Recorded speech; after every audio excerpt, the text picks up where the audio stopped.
Вітаю, дорогі друзі! Сьогодні пропоную вам рецепт налисників з сиром. В них дуже смачне, як тісто, так і начинка. Виходять вони ніжні, м'якусінькі, і їх можна їсти просто губами.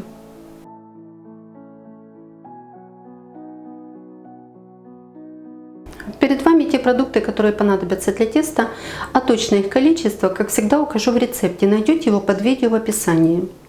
Еще нужна будет вода, кипяток, но это немного позже. К яйцам добавляю соль, сахар, 2 столовые ложки, можно немного больше. И все это хорошо перемешиваем. Соль разъедает белок яиц, они получаются более однородные. И потом лучше расходятся в тесте. Тесто готовлю миксером, но можно и обычным венчиком. Понадобится просто немного больше времени. Взбивать яйца не надо в пышную массу, только перемешать. Включила минимальную скорость.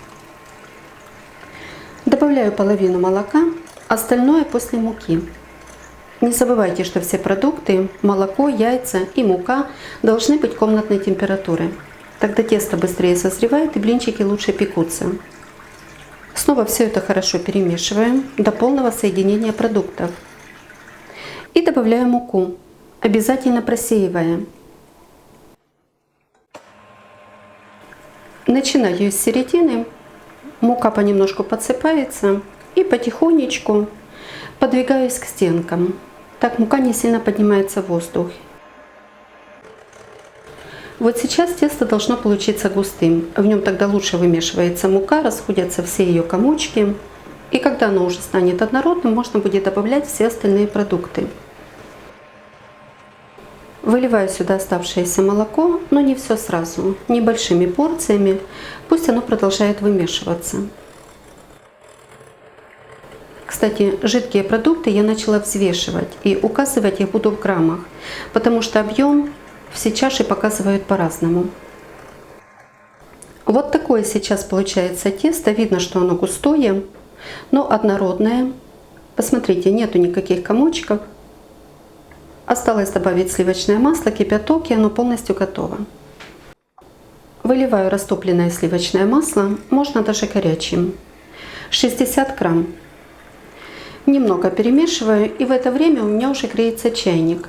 Сейчас понадобится кипяток. Смотрите, видно, что продукты были комнатной температуры. Масло не схватывается кусочками, не остывает в тесте.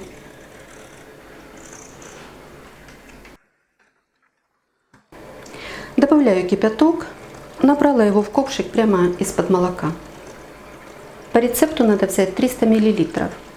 Но так как мука у всех разная, не спешите выливать весь. Оставьте где-то грамм 50. Проверьте тесто, какое оно у вас получается. Возможно, добавите этот остаток уже после выстаивания, когда тесто загустеет. Можно сказать, что кипятка уже и достаточно, но я свою муку знаю, поэтому выливаю весь. Тесто на ней обязательно загустеет. Замешивая на муке из АТБ «Разумный выбор». Сейчас она идет неплохого качества, а если ее еще купить заранее и дать ей выстояться, то будет еще лучше. Вот такое на данный момент получается тесто. Жидковатое, легко стекает с половника, но если у вас все-таки остаются комочки, пролейте его через сито, избавьтесь от них. Тесто приятно теплое.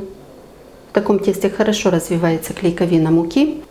Накрываю пленкой и оставляю минимум на полчаса, но можно и на дольше. Пусть выстаивается и созревает. Прошло 40 минут. Проверяю тесто. Я думаю, тесто как раз хорошее.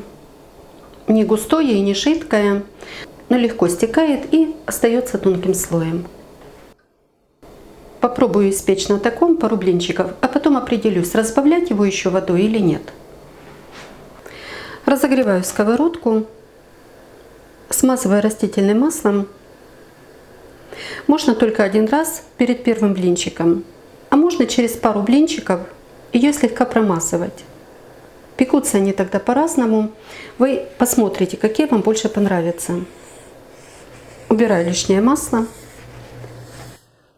Растекается тесто быстро.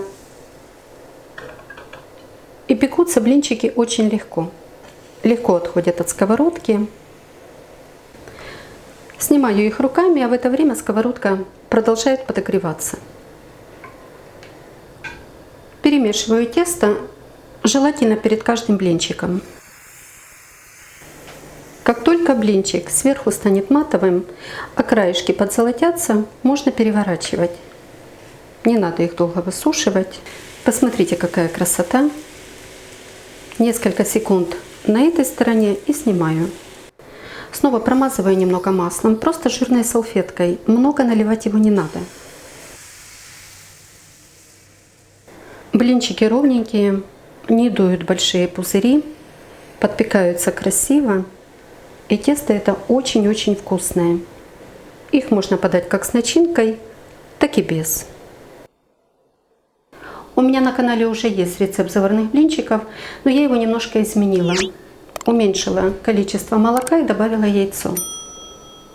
Очень советую приготовить по этому рецепту. Я уверена, что вы останетесь довольны. Для начинки у меня творог жирностью 18%. Добавляю 3 желтка, 2 пакетика ванильного сахара и обычный сахар. Начинка должна получиться однородная, не сухая, поэтому сразу перемешиваю, а потом буду перебивать блендером. Возможно, добавлю еще сливки, посмотрю, какая она получится. Можно и сметану, только добавляйте не кислую. Творог сам по себе не сухой, но начинка должна быть влажная, тогда и блинчики получатся сочными. Ну вот так вот и достаточно. Начинка со сливками получается очень вкусная. Мне кажется, становится даже пышнее. Форму хорошо смазываю растопленным сливочным маслом, беру жирное, 82%. Разрезаю блинчики на 2 равные части. Постарайтесь, чтобы стопочка была ровная, чтобы эти половинки получились одинаковые. Начинки набираю где-то по 2 чайные ложки. Хорошо ее размазываю. Она легко поддается, нежная, влажная. И складываю вот таким вот образом. И закручиваю. Получаются вот такие вот маленькие, аккуратные рулетики. Посмотрите. Закрыты со всех сторон. Видно, что начинки достаточно. Придавливаем. Этот краешек тоже. И так закручиваю все блинчики.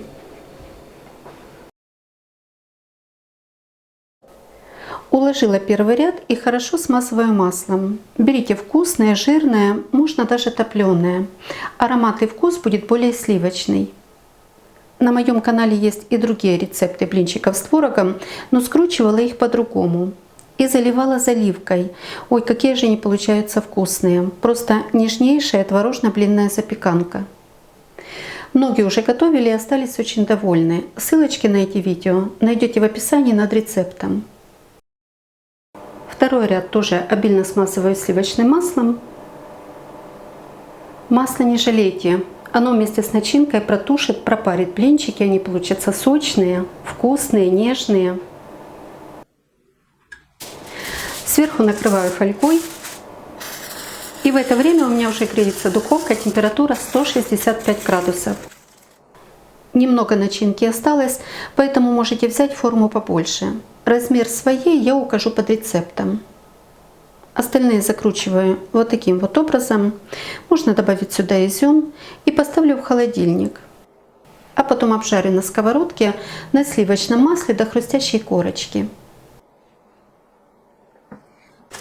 Прошло 50 минут. Блинчики хорошо протушились, очень ароматные. Видно, какие они нежные, сочные. Немного остынут и можно подавать к столу. С любыми вкусовыми добавками, какие вы любите. Сметана, сгущенка, мед, но они и сами по себе очень вкусные. Начинки достаточно. Видно, насколько она сочная, блинчики тоненькие. Готовьте з удовольствием і приятного вам апетита! Якщо вам подобаються мої рецепти, діліться ними з друзями, підписуйтесь на канал, залишайте коментарі. Щиро дякую за вподобайки. а постійним спонсорам мого каналу за підтримку та допомогу. Мені дуже приємно, що ви так цінуєте мій труд. І, як завжди, бажаю вам всього найкращого.